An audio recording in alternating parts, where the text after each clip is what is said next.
इस साल के पहले बड़े ऑर्डर में सुप्रीम कोर्ट की कॉन्स्टिट्यूशन बेंच ने मंडे 2 जनवरी को नरेंद्र मोदी गवर्नमेंट द्वारा किए गए डीमोनेटाइजेशन के डिसीजन को अपहोल्ड किया। 4:1 की मेजॉरिटी के साथ एपिक्स कोर्ट ने डीमोनेटाइजेशन नोटिफिकेशन को वैलिड बताया और कहा कि ये टेस्ट ऑफ प्रोपोर्शनैलिटी को सेटिस्फाई करता है। मेजॉरिटी जजमेंट जस्टिस BR गवाई द्वारा पढ़ी गई, जिसमें उन्होंने ये भी कहा कि अदालत को आर्थिक नीति के मामलों में बहुत संयम दिखाना चाहिए। लेकिन क्या इस ऑर्डर को 8 नवंबर 2016 की नोटबंदी की सफलता का प्रमाण पत्र माना जा सकता है?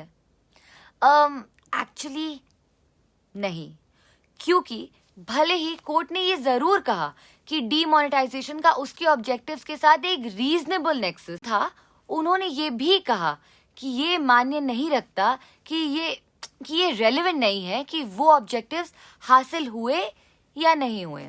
साथ ही इस मामले का एक दिलचस्प परिणाम जस्टिस BV नागरत्ना की माइनॉरिटी व्यू है। इस केस की इकलौती डिसेंटिंग जज जस्टिस नागरत्ना ने ये भी कहा कि भले ही नोटबंदी वेल इंटेंशन थी, वो एक अनलॉफुल यानी कि ये गैर कानूनी एक्सरसाइज भी थी। पर कैसे?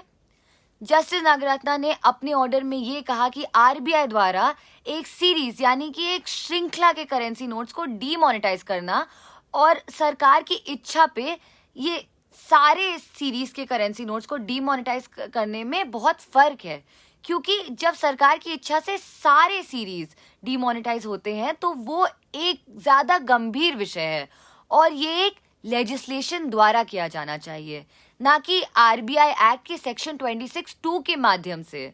उनका मानना है कि सेक्शन 26(2) सिर्फ किसी एक विशेष श्रृंखला या किसी एक स्पेसिफिक सीरीज के लिए अप्लाई हो सकता है, ना कि 500 या 1000 रुपए की सारी सीरीज के लिए।